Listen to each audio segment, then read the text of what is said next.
Estudando o Livro dos Espíritos com Allan Kardec.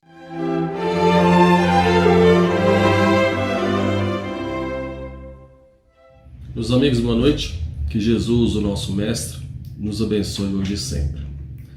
Nessa noite nós estamos estudando a questão 151 de O Livro dos Espíritos, na qual Allan Kardec irá fazer a seguinte pergunta: que pensar da opinião dos que dizem que após a morte a alma retorna ao todo universal?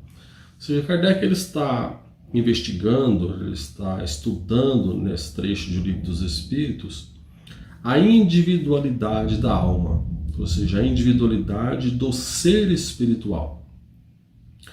Porque poderia haver o pensamento, primeiro o pensamento materialista, que após a morte, após o físico, a cessação da vida física, não haveria nada. Esse é o pensamento materialista.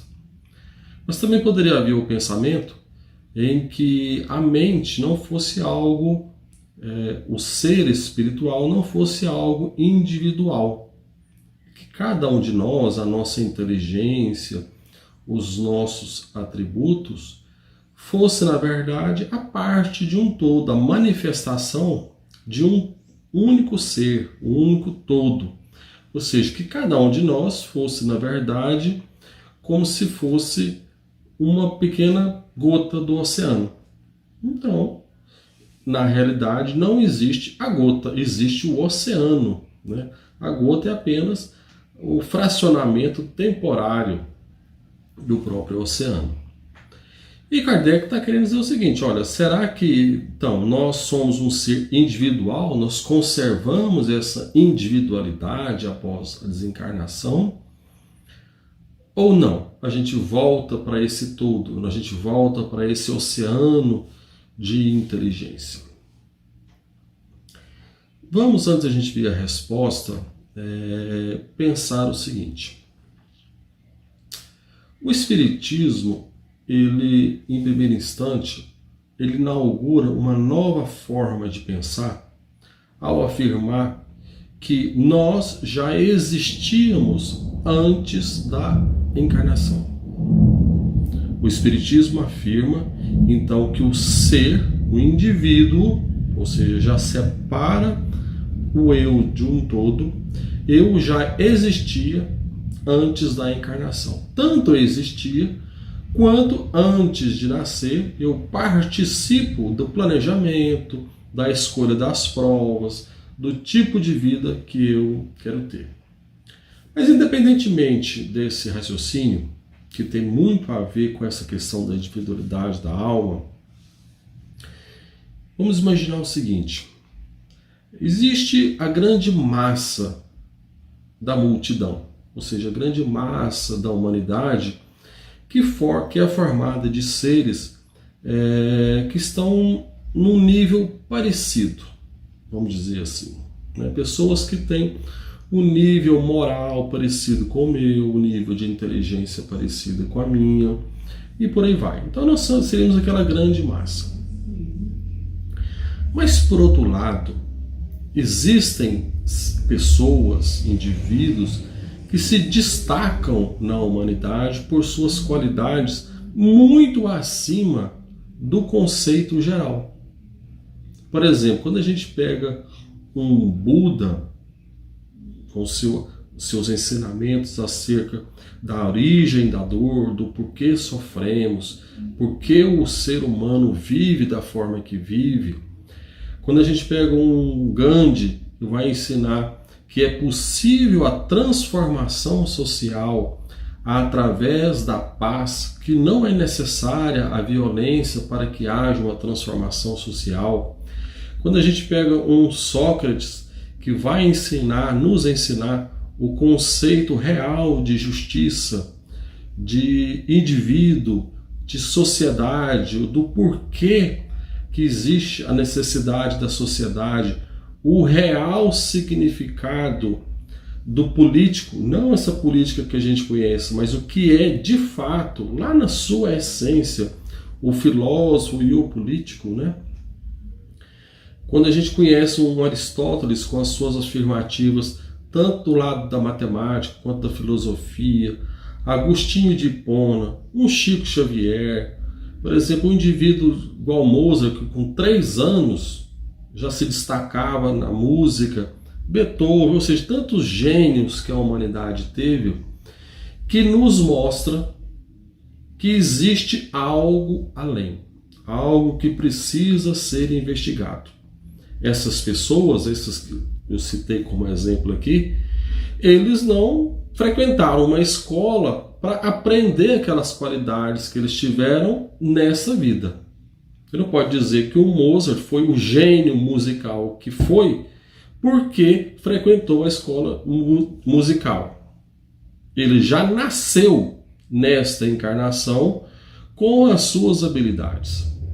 Nós vamos ver um Sócrates, apesar da sua história, do que ele aprendeu, da sua parentela e tudo, mas a sua genialidade está acima de toda a sociedade da época. Então nós não podemos dizer que ele aprendeu com aquelas pessoas. O que isso quer dizer? Quer dizer que nós trazemos, quando nascemos, algo. E se nós trazemos, é porque nós existíamos antes de nascer. E se nós existíamos antes de nascer, é porque nós já éramos um indivíduo.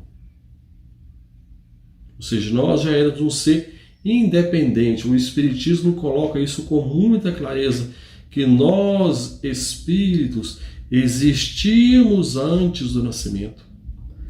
Participamos e programamos a nossa própria vida, a nossa própria encarnação.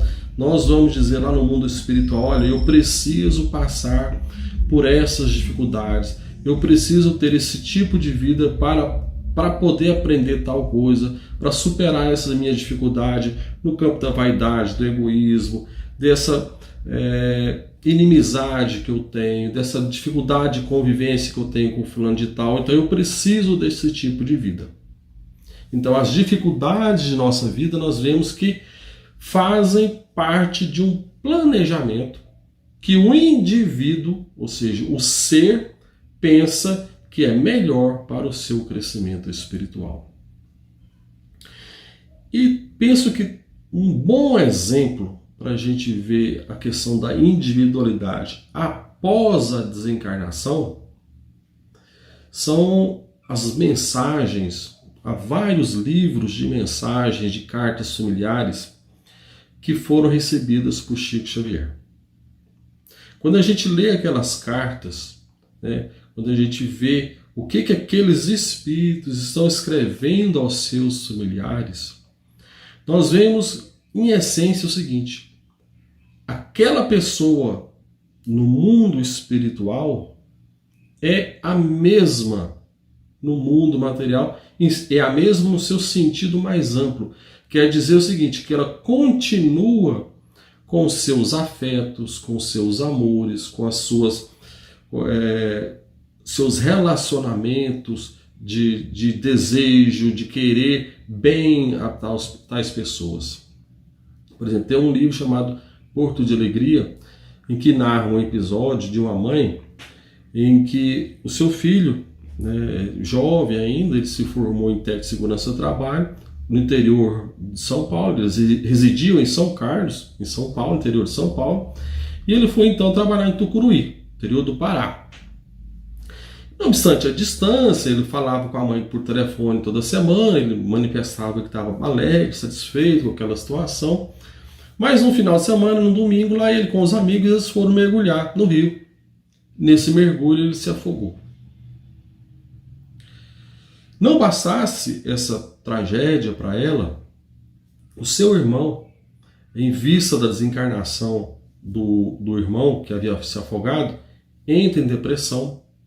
Essa depressão se agrava bastante. Com isso, ele perde o trabalho, perde o emprego, o problema se agrava ainda mais. E ele vem 6 meses depois da desencarnação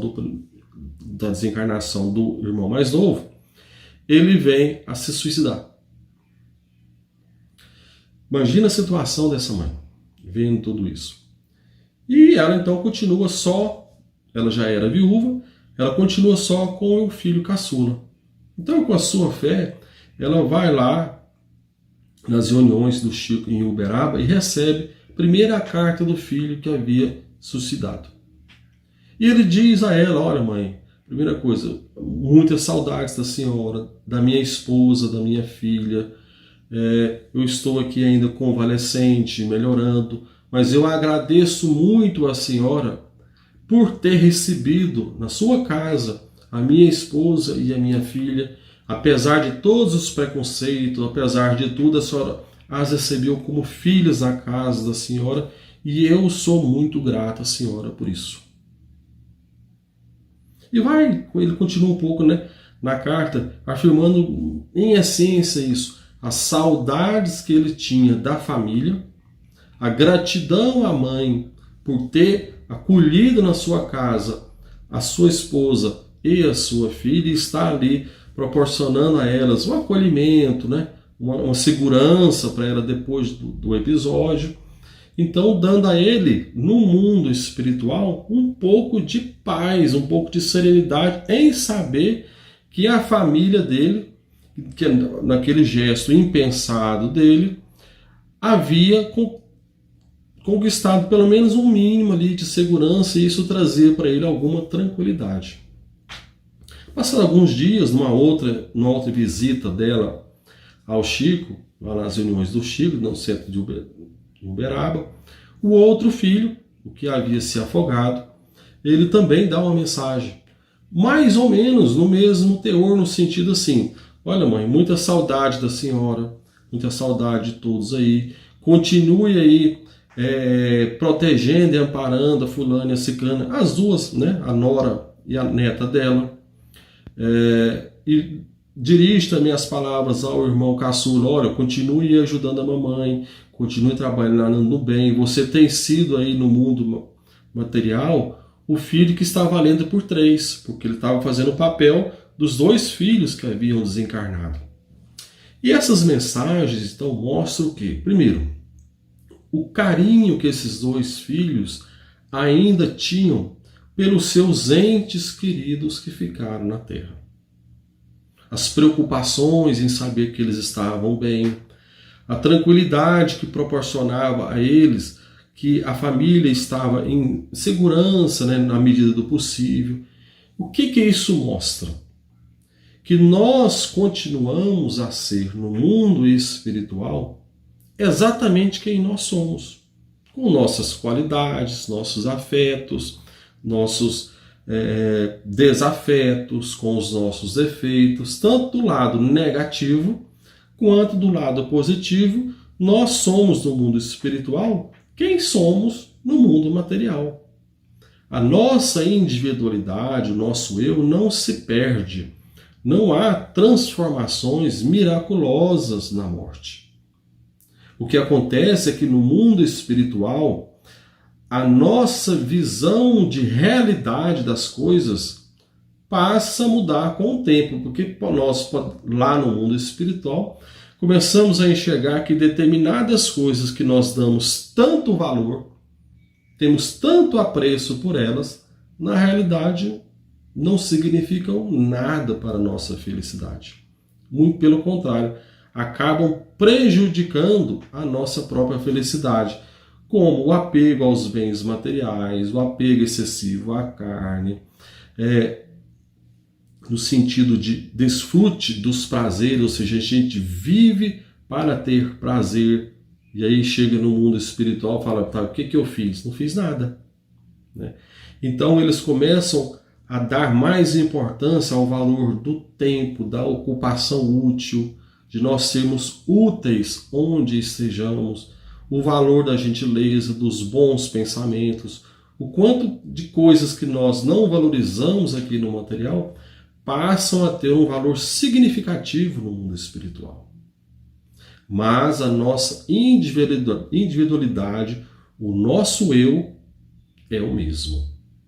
Tanto que, quando nós reencarnamos, no início da nossa reencarnação, nós somos aquele bebezinho, mas nos diz Emmanuel o seguinte, que à medida que a encarnação o tempo vai passando, que nós vamos nos assenhorando do corpo, que nós vamos tomando posição no mundo material, todo o nosso passado, nossa individualidade, a nossa carga do passado no sentido de desejos, manias, traumas, maneiras de ser, virtudes, defeitos, né? O nosso eu começa a aparecer novamente. Isso é a individualidade do espírito. Nós, a partir do momento que conquistamos essa individualidade, nós não perdemos nunca mais. Essa é a lição que a doutrina dos Espíritos nos traz nessa noite. Muito obrigado. Que Jesus nos abençoe hoje e sempre.